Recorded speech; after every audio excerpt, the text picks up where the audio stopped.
Starting meeting లోనే మీకు చెప్పుకున్నాను. ఇది కొంచెం self respect, integrity, Panchayati Raj minister గా ఉండి 5 శాఖలకు మినిస్టర్ గా ఉన్న డిప్యూటీ సీఎం గారు మా నాయకుడైన పవన్ కళ్యాణ్ గారిని మన విజయనగరం జిల్లాలో ఎక్కడ ప్రోటోకాల్ పాటించడం లేదు.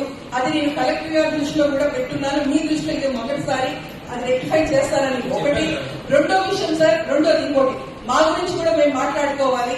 ఒక చైర్మన్ గా కొంతమంది ఒకలా మాట్లాడుతున్నారు. మాకు ఏ ఓపెనింగ్స్ కానీ దేనికి కూడా అది జిఏడీలో అంటే ఆ డిపార్ట్మెంట్ అవన్నీ మీ తరఫు నుంచి కూడా మాకు కొన్ని ఇన్ఫర్మేషన్స్ కొన్ని వస్తున్నాయి, కొన్ని రావడం లేదు. అయితే లేదు సార్, దాంతో పాటు ప్రత్యేకించి శిలా పథకాల మీద సంబంధం లేని వ్యక్తులు వస్తున్నాయి, మావెందుకు రావడం లేదు?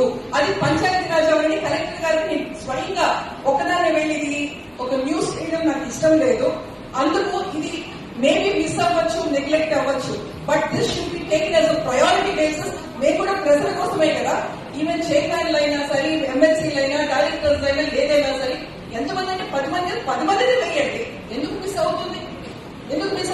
చాలా కష్టంగా ఉంది. ఎస్పెషలీ ఇది మా అందరి తరపు నుంచి నేను కూటమిలో ప్రతి ఒక్క నాయకుడి తరపు నుంచి శిలా పథకాల మీద ప్రోటోకాల్ పాటించడం లేదు సార్. అది నేను కలెక్టర్ గారు గవర్నమెంట్ కలెక్టర్ గారికి రిప్రజెంట్ చేస్తున్నాను. చైర్మన్ గారు కూడా ఫస్ట్ టైం గవర్నమెంట్ జిఏడి నుంచి వచ్చినాయి సార్. వచ్చి ప్రోగ్రామ్ చేసేటప్పుడు పేరు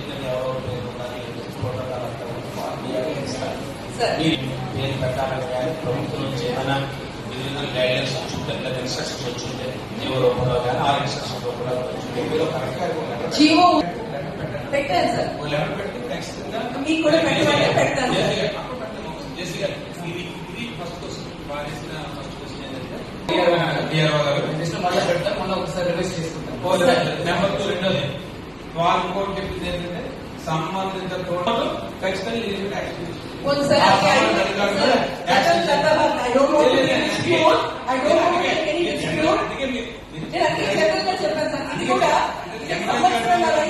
సంవత్సరం అయింది, వెయిట్ చేశాను, చూశాను.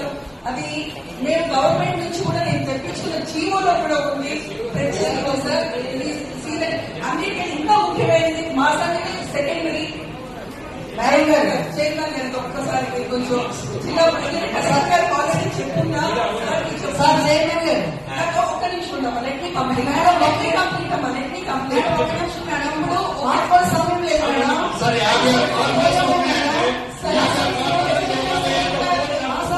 చెప్పుకోరు మేడం. మేము సమస్యలు చెప్తే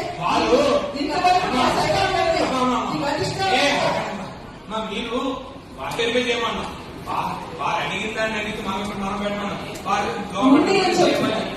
ఏమన్నారంటే మమ్మల్ని ఏమని అధికారులు ఉత్తర్వులు వచ్చేయండి జిఐడి చెప్తున్నారు. కాబట్టి అది రిజెక్ట్ చేయండి కరెక్ట్ గా వచ్చి డిఆర్ఓ ప్రోటోకాల్ అవసరం కాబట్టి ఇచ్చేమన్నారు.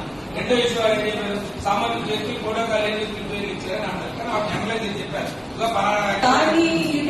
సార్. ఇది అన్నాను. ఇంకా ముఖ్యమైనది మా పంచాయతీ రాజ్ మనందరికీ సంబంధించిన పంచాయతీ రాజ్ మినిస్టర్ గారికి, డిప్యూటీ సీఎం గారికి దయచేసి అది ఇక్కడ మున్సిపాలిటీలో కమిషనర్ గారికి ఇస్తున్నాను. అలాగే కలెక్టర్ గారికి